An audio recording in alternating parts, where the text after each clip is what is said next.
Trump. Y para hablar de este tema, pues me da mucho gusto tener en la mesa a dos excelentes periodistas del tema económico, de negocios, financiero. Luis Miguel González, director editorial del Economista, y Alberto Bello, director editorial de Grupo Expansión. Luis Miguel, ¿cómo estás? Encantado de estar acá. ¿Cómo estás, Alberto? Bien. Bienvenidos a la terapia de grupo que se ha convertido cada vez que hablamos de Donald Trump. A ver, lo primero que brinca es este ajuste de las perspectivas de crecimiento de tres instituciones, y vaya ajustes, porque primero por debajo del 2%, cuando incluso algunos decían que podíamos crecer hasta el 3% en el 17. Claramente ellos están viendo una película diferente. ¿Cuál es su primera lectura de la consecuencia económica para México del triunfo de Trump, Alberto? Yo creo que estas revisiones en su mayoría están basadas en expectativas, y es decir, en la precaución que va a haber tanto por las empresas como por las familias a la hora de invertir, contratar, tener cualquier plan. Este ambiente de incertidumbre lo que genera inmediatamente es una congelación de todos los proyectos. Tú no te vas a comprar una casa ahora, ¿no?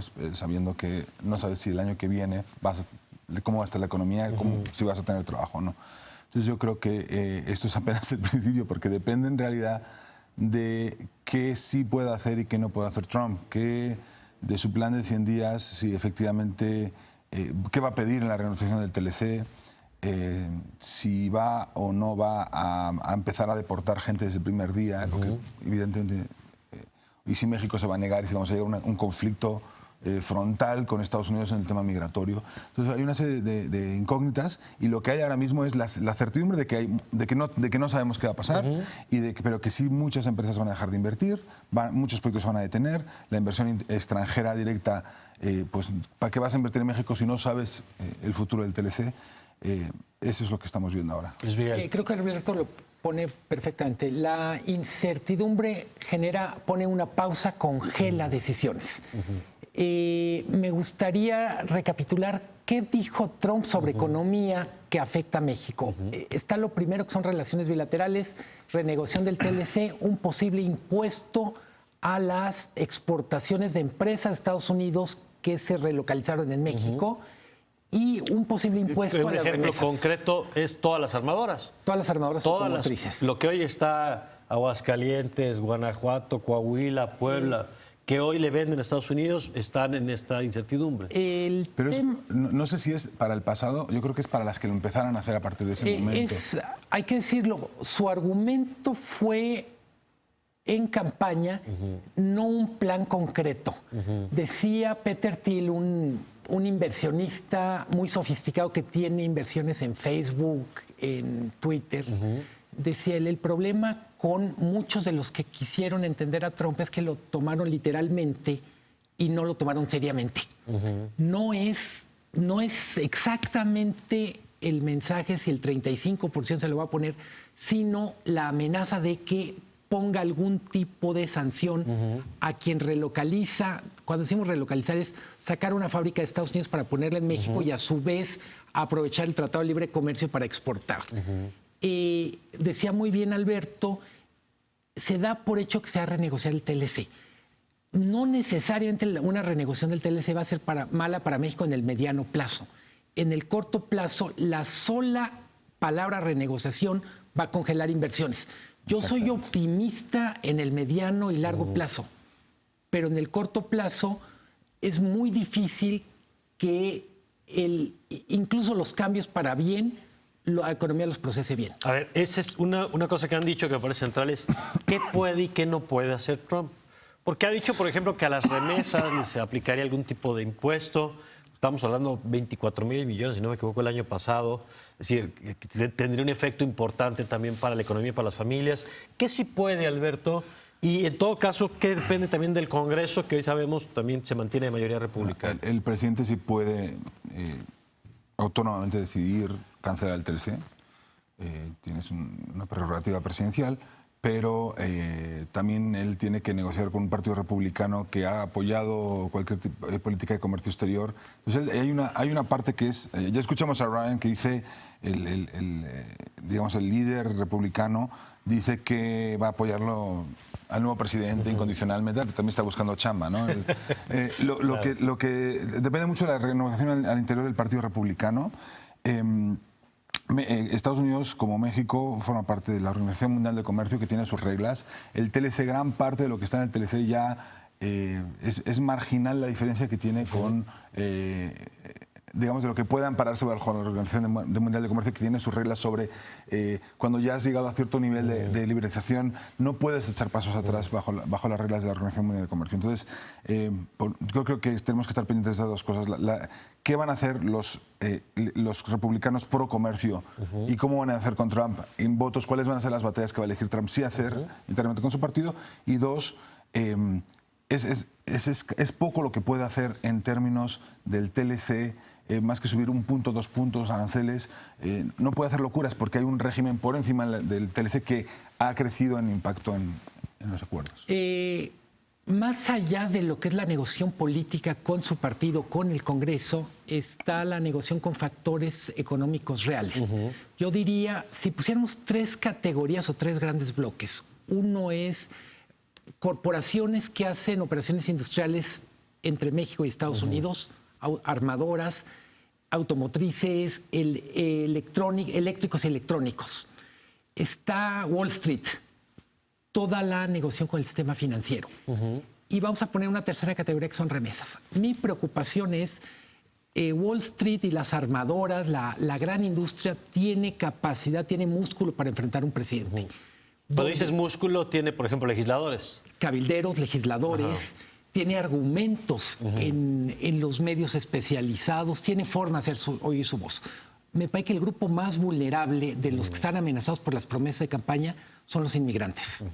Dicho de otra manera, me parece que donde vamos a ver una forma más expedita de cumplir las promesas es en la presión contra grupos inmigrantes. Con Wall Street se tiene que sentar, lo mismo con Ford, Chrysler, General Motors, incluso se tiene que sentar con Toyota, Honda, BMW, Mercedes-Benz, por todas las razones que decía Alberto y además por una tradición. Un presidente de Estados Unidos no puede ser un presidente contra la América corporativa. Claro. Ahora, aquí un tema que me preocupa es que nos la hemos pasado diciendo lo que no puede hacer Trump y todo lo que hemos dicho que no podía hacer lo ha hecho. Es decir, decíamos, no va a ser candidato y fue. No va a ser presidente y fue. No va a poder cambiar porque hay poderes fácticos, una globalización y él trae un voto hoy que obtuvo en buena medida con las promesas de relocalizar las plantas, Ustedes dicen, a ver, son poderes que están por encima incluso del poder presidencial de Estados Unidos, está acotado por un marco legal, pero ¿qué pasa si de veras tiene una fuerza política que le permite empezar a hacer eso? Yo creo que realmente sí vamos a ver un freno a la inversión estadounidense en México en plantas. O sea, yo creo que hay casos que sí claramente van a suceder. O sea, va a haber no puede suceder en los próximos años que una automotriz anuncie una inversión de $3.000 millones en México para 5 años. Eso no lo vamos a ver, yo creo. Yo personalmente estoy convencido de eso. Que eso ya es una noticia muy fuerte. Bueno, lo que sí esperamos es que no afecte, pero es un tema político interno de ellos, ¿no? Y les van a quitar facilidades fiscales si se puede dentro del TLC, etcétera. Lo que tiene que trabajar México es que no se frenen las inversiones europeas o las inversiones asiáticas. Eso es lo que creo que nos preocupa a todos. Si esta presidencia de Trump va a quitarle a México su atractivo para las inversiones globales como hub de entrada a Estados Unidos. Eso es lo que yo creo que nos asusta a todos. Alberto toca un tema que me gustaría reforzar lo que él dice, refrasearlo, y es qué va a pasar con inversiones ya anunciadas. Hasta ahora pensábamos que el único país que tenía problemas de transición política, estas cosas de proyectos transeccionales, era México. Sí. La novedad es que Estados Unidos también va a tener que hacer una especie de pausa para ver cómo resuelve el acomodo frente a un nuevo presidente. Claro, pero que no solo es un nuevo presidente, es un presidente con una visión distinta del papel del Estado frente al mercado. Es decir, porque esto es central, yo creo que para que se entienda. Si fuera Hillary Clinton, no estaríamos discutiendo si las inversiones continúan o no. Aquí sí hay una discusión de qué tan de fondo es el cambio. Y volviendo a lo que era directa en tu pregunta, yo creo que hay que tener mucho cuidado con atribuirle superpoderes, me refiero en el sentido de no llegó un superhéroe. Sí. Incluso si ni un vemos supervillano. si vemos la historia empresarial de Trump, es notable el número de quiebras. Sí. Si lo traducimos a lo que va a ser su plataforma de acción política, vamos a decir que va a tener muchas quiebras en lo que es la implementación de sus promesas de campaña. Porque es básicamente un tipo de ocurrencias. No es una estratega en el sentido que Hillary sí lo era, para ponerlo. Y de pasiones de corto plazo, ya decía que es medio millennial y todo el mundo dice que no, pero digo, yo sí lo veo medio millennial a este señor. O sea, se apasiona por algo, y luego ya no. Claro. Yo creo que lo que define más a este presidente, yo creo que es el nacionalismo. Todos los presidentes estadounidenses usan la carta nacionalista. Yo creo que aquí vemos un nacionalismo económico que no veíamos. O sea, Estados Unidos durante décadas lleva haciendo una agenda global de comercio abierto. Esto es un presidente nacionalista económico y va a ver hasta dónde va a llegar. Creo que, yo creo que sí, el sistema americano tiene contrapesos muy fuertes con el Congreso y creo que ahí sí es donde ahí se van a filtrar esa negociación con el sector privado, esa negociación pues también con la academia. O sea, no puede ser. Tenemos... Pues sí, esperaríamos que sí. Ahora, voy a dejar el tema para que lo analicemos, espero que muy pronto. Yo creo que esta mesa tendremos que repetirla, que cosa que me daría mucho gusto. Pero una de las preguntas es: ¿qué puede hacer México ante este escenario? Porque hemos hablado de incertidumbre, hemos hablado de freno de inversiones, has hablado de diversificación de las relaciones, que lo platicábamos con Marta Lamas antes de entrar al programa, pero parte de la discusión tendría que ser esa: ¿qué puede hacer México ante este entorno? Lo primero que creo es entender que el mundo está cambiando. Lo que fue el paradigma de globalización que nace con la caída del muro de Berlín ya se agotó. Viene una nueva forma de globalización donde nacionalismo deja de ser una mala palabra. Eso aplica para Estados Unidos, pero también aplica para México. Sí, y funcionó para el Brexit. Entonces yo diría, para México está el tema de diversificación, pensar que es sano que tener un poco o bastante menos de nuestro comercio exterior con un solo país. Siempre el corto plazo va a ser complicado, en ese sentido los pronósticos de reducción del PIB son correctos. Es decir, nos debe preocupar cómo va a ser el PIB, cuál va a ser la marcha, la composición de la economía para el 2022, para el 2025, no para 2017. No hay nada que podamos hacer de corto plazo para corregir 2017, salvo hacer más eficiente el presupuesto, hacer nuestra tarea. Yo creo que entendiendo lo que va cambiando en el mundo, porque es Brexit, es Trump, muy probablemente veamos una realineación en torno a China de todo Asia. No hay que perder de vista Filipinas y otros países que están realineándose. Y yo digo, hay muchísima tarea interna.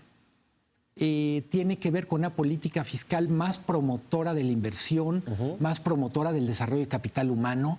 Yo diría, el gran tema de la época que viene va a ser automatización, va a ser incorporación masiva de tecnología. Muchos de los empleos que se están perdiendo en el mundo no son por el comercio, son por la tecnología.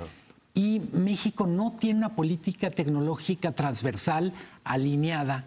Entonces yo diría, hay muchísima tarea interna y en lo internacional yo digo es entender que la globalización ya no es lo que era hace 10 años y que tenemos que diversificarnos. Bueno, pues vamos a seguir con el tema. Gracias, Alberto. Sí, Luis Miguel, muchas gracias.